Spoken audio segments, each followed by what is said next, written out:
हर हर महादेव। दोस्तों, गुरु प्रदोष व्रत कथा सुनने से, व्रत करने से जीवन सुखमय और सार्थक बन जाता है।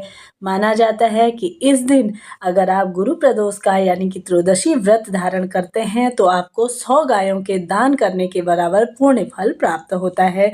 ही गुरु प्रदोष व्रत शत्रुओं का विनाश करने वाला भी है।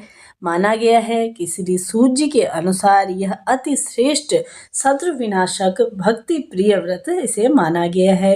तो इस प्रकार से कथा प्रारंभ करते हैं। तो बोलिए हर हर महादेव।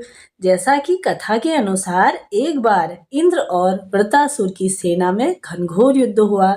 देवताओं ने दैत्य सेना को पराजित कर नष्ट भ्रष्ट कर डाला। यह देखकर वृत्रासुर अत्यधिक क्रोधित हो उठा। वह स्वयं युद्ध में उद्धत हुआ। आसुरी माया से उसने विकराल रूप धारण कर लिया। सभी देवता भयभीत हो गए।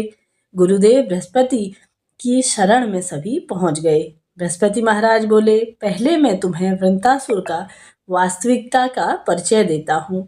पहले वृत्रासुर बड़ा ही तपस्वी और कर्मनिष्ठ है। उसने गंधमादक पर्वत पर घोर तपस्या कर शिव जी को प्रसन्न किया है। पूर्व समय में वह चित्ररथ नाम का राजा था। एक बार वह अपने विमान से कैलाश पर्वत चला गया। वहां शिवजी के वाम अंग में माता पार्वती को विराजमान देखकर उपहास पूर्वक बोला, हे प्रभु, मोह माया में फंसे होने के कारण हम स्त्रियों के वशीभूत रहते हैं, किंतु देवलोक में ऐसा दृष्टिगोचर नहीं हुआ कि स्त्री आलंगीबद्ध को सभा में बैठे। चित्ररथ के यह वचन सुन सर्वव्यापी शिव शंकर हंसकर बोले, हे राजन, मेरा व्यावहारिक दृष्टिकोण पृथक है। मैंने मृत्युदाता कालफूट महाविष का पान किया है, फिर भी तुम साधारण जनक की भांति मेरा उपहास उड़ा रहे हो। तभी माता पार्वती क्रोधित हो गई और चित्ररथ के संबोधित हुए, अरे दुष्ट, तूने सर्वव्यापी माहेश्वर के साथ मेरा भी उपहास उड़ाया है।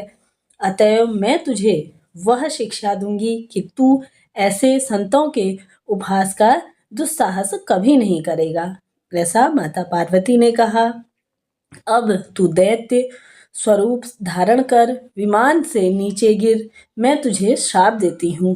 जगदम्बा भवानी के अभिशाप से चित्ररथ राक्षस योनि को प्राप्त हुआ और त्वष्टा नामक ऋषि के श्रेष्ठ तप से उत्पन्न होकर वृत्रासुर बना।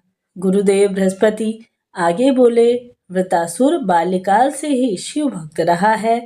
अतः हे इंद्र, तुम बृहस्पति प्रदोष व्रत कर शंकर भगवान को प्रसन्न करो। देवराज के गुरुदेव की आज्ञा पाकर वह बृहस्पति देव के व्रत जैसा कि प्रदोष व्रत उन्होंने किया। तभी गुरु प्रदोष व्रत के प्रताप से इंद्र ने शीघ्र ही वृत्रासुर पर विजय प्राप्त कर ली और देवलोकों में वह छा गए। अतः प्रदोष व्रत हर शिव भक्त को अवश्य से ही करना चाहिए। तो बोलिए हर हर महादेव। जैसा कि प्रदोष व्रत के दिन व्रतधारी को प्रातःकाल नित्य कर्मों से निवृत्त होकर स्नान आदि करके गुरु बृहस्पति देव तथा शिव पार्वती का पूजन करना चाहिए। पूरे दिन निराहार रहकर शिव जी के सरल से मंत्र ओम नमः शिवाय का जाप करना चाहिए।